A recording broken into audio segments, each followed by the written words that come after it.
In the simplest of terms, self-regulation is that ability to manage one's thoughts, feelings, and behavior. You might say that seems pretty advanced for a baby. That's true. But the early precursors to emotional self-regulation are there from birth, and they begin with physiological regulation. We as parents support our baby's physiological and behavioral development through holding, talking to, and comforting them. Through these actions, we help to regulate their heart rate, temperature, digestion, breathing, stress levels, and crying. And they begin to develop their own skills in self-soothing and regulating their behavioral state. Young babies don't have a lot of control over what they're exposed to in their environment, and they're just completely dependent on their parents to provide a safe environment for them. Babies often respond to things that are distressing by crying, and we can help them to build skills by actively comforting them when they cry. In fact, there's research that indicates that when we pick our babies up when they cry in those first 6 months of life, they cry less in the second 6 months of life. Who knew we could have such an impact on our babies? Supporting babies' emotional self-regulation requires us to actively manage our emotions. That's not always easy. But in the first few months of life, babies can be overwhelmed easily by their emotions just because their prefrontal cortex and the front of their brains isn't well organized yet. Parents and caregivers are critical in calming babies down through holding, rocking, and talking to them. Between 2 to 4 months of age, the prefrontal cortex begins to have more connections with other areas in the brain that are responsible for emotional reactivity and emotional control. And parents who interact with their babies and watch for signs that they're becoming overwhelmed or overstimulated can actually help their babies to develop that ability to have more and longer face-to-face interactions before the baby becomes overwhelmed. So you're actually critical in supporting your baby's development of self-regulation, even in those early months. So what's all that mean? How do you help your baby develop those skills? And how do you know what they're thinking about, whatever it is that you're doing? Some of the activities that parents might do in a face-to-face interaction might include talking, singing, imitating the baby's facial actions, trying to get the baby to imitate them, like, for example, by sticking out your tongue towards your baby and then waiting to see if they might do the same back to you. You might also just play with objects or toys with your babies as well. Babies give us clues about what they might be feeling through their body language. Some of the signs that babies are engaged with what's happening or they like what's happening include having those open, bright eyes, an alert face, smiling at us, turning or reaching toward the parent, calm breathing, just looking relaxed, and having smooth movements. There are also signs to help you know that your baby needs a break for a second, or maybe that they're overwhelmed, overstimulated, and they just need to stop an activity before they become totally disorganized.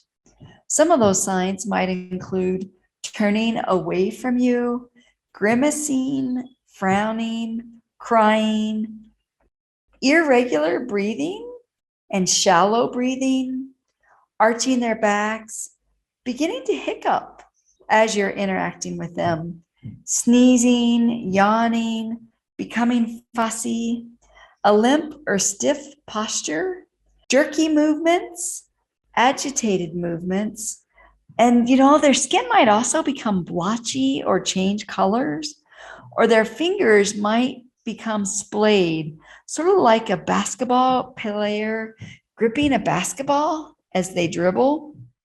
So as your baby develops a couple or a few of these signs of disengagement, you might decrease the level of stimulation your baby's experiencing. And depending on how your baby responds, you might increase the level of interaction again if they seem that they're ready for more interaction after having a break.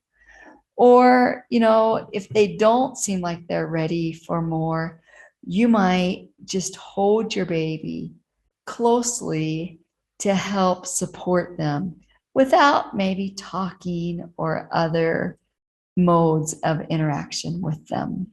As you learn more and more about your baby's needs and you respond to those needs, and as their level of exposure and comfort with interaction increases, they'll gradually be able to handle more interaction and more stimulation.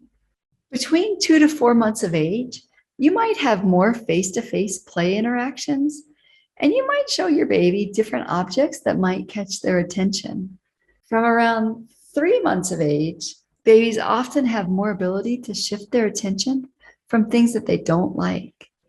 And as babies begin to crawl and walk, they have even more control over what they're exposed to because, they can just crawl or walk away from something that they don't like.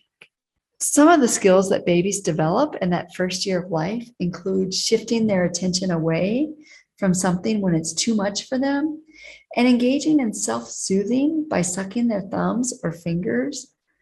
Toddlers begin to be able to focus their attention for short periods of time, maybe label their feelings at a very basic level, and briefly delay gratification.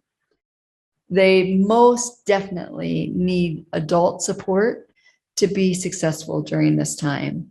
They can't really do it by themselves, but with our support, they can do much better.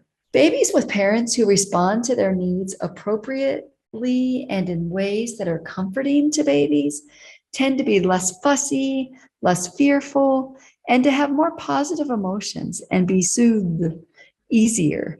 And they also explore more. Parents who don't respond to their baby's needs are more likely to have babies who might become quite distressed. Some babies will cry and protest, and sometimes babies will just withdraw into themselves. And while this is happening, the brain structures that deal with stress are likely to be negatively impacted. They could even become damaged because they're not supposed to be used a lot. And when they are, they become overactive, which is not supposed to happen. And so that can end up having sort of an ongoing impact on some of the other brain structures and damaging them. The result could be a baby who becomes anxious, who reacts in ways that make it look like they're distressed, even when they're in a safe environment. And babies who have a harder time managing their emotions, and that's likely because they've become primed to become upset rather than calm. That kind of becomes their go-to way of being because their needs have not been responded to. But for babies whose needs are responded to, they're much more likely to just be calmer and to begin to get a tiny bit of control over their emotions. We notice that sometime between about 12 to 18 or 20 months or so, babies and toddlers become better at following simple instructions from their parents. That might be one instruction like, bring me your bottle, for example. And by around 2 years of age, toddlers are often compliant and doing things that their parents would want them to do and showing some self-control in different situations, especially when their early needs have been met. And, sadly, babies whose early needs have not been met might be whiny and more upset a lot as toddlers. Regardless, they continue to build on their skills as they grow and develop. Temper tantrums become more common in toddlers who are 1 to 2 years of age and beyond.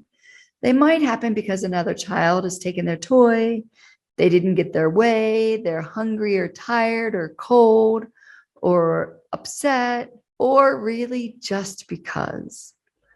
Temper tantrums are super normal, and it's important to know that kids who have not had their needs met may have more of them, or they may have more intense meltdowns, but they might also withdraw. And temper tantrums occur because toddlers don't have that emotional capacity or language skills yet to deal with things that are hard for them. And of course, like I said before, it might happen because they're tired, hungry, or a million other reasons. Parents don't need to give in to tantrums, but they can still be supportive by recognizing baby or toddler's feelings.